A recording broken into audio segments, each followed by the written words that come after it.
नगरीय बस्ती की जहां तक बात आती है तो यह इतिहास और भूगोल जो सामाजिक विज्ञान का प्रमुख विषय है या नहीं तो सामाजिक विज्ञान की, चाहे वह इकोनॉमिक्स हो या सिविक्स हो, हिस्ट्री हो या ज्योग्राफी हो या सोशियोलॉजी हो, सब में इस प्रकृति में जो जन्म लिया है यह सबसे बड़ा उपहार है और सबसे बड़ा संसाधन है। प्रकृति प्रदत्त उपहार जो मानव के कल्याण के कार्य में आवे संसाधन कहलाता है और मानव सबसे बड़ा संसाधन है। मानव का बसाव पहले तो हो गया था नदी किनारे, जो कि सभ्यता को जन्म दिया। इसके बाद जैसे जैसे व्यक्ति की संख्या बढ़ती गई, उसके जीवन में गुणवत्ता आती गई, वह सांस्कृतिक, आर्थिक,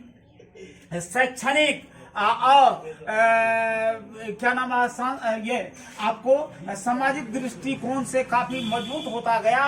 वैसे वैसे इसकी संरचना को व्यवस्थित करने की बात आई और व्यक्ति जो है सो शहर और ग्रामीण दो इलाका में स्पष्ट रूप से वितरित हो गया। अब देखिए, जहां तक नगरीय बस्ती की बात आती है तो नगरीय बस्ती की सबसे बड़ी बात यह है कि नगरीय बस्ती में स्वास्थ्य, शिक्षा, रोजगार, उद्योग, यातायात की विशिष्ट सुविधा हुआ करती है और लोग वहां रोजगार के दृष्टिकोण से चले जाते हैं। अब वहां आज के डेट में नगरीय बस्ती जो है ग्रामीण बस्ती से बिल्कुल आकार, प्रकार, प्रकृति, प्रवृत्ति और गुणवत्ता के दृष्टिकोण से बिल्कुल अलग हो चुका है और इसकी जो कैटेगरी है, इसकी जो विभक्तिकरण है वह कतिपय बातों पर की गई है। सबसे पहले यह देखा जाता है 1991 ईस्वी में इसकी एक ये गणना हुई और नगरीय बस्ती के अंतर्गत इस बात को रखा गया कि नगरीय बस्ती हम उसे कहेंगे जहां कम से कम प्रति वर्ग किलोमीटर 400 व्यक्ति रहता हो और वह कम से कम 5000 व्यक्ति का केंद्र हो और उसमें यह भी देखा गया जो वह नगर पालिका के अंतर्गत आ रहा है या नगर निगम के अंतर्गत आ रहा है या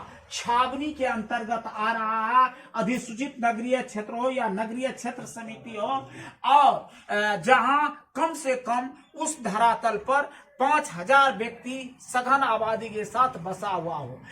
और एक बात देखी जाती है कि यह नगरीय बस्ती में आपको व्यक्ति जो होता है उसमें 75% व्यक्ति गैर कृषि कार्य करते हैं। गैर कृषि कार्य करते हैं मतलब उसमें पुरुष को सम्मिलित किया जाता है। वह आपको व्यापार का ही काम करेगा, व्यवसाय का ही कार्य करेगा। वह ठेले अगर चला रहा, मजदूरी कर रहा है, ठेले चला रहा है तो वह भी आपको गैर कृषि कार्य सम्मिलित हुआ।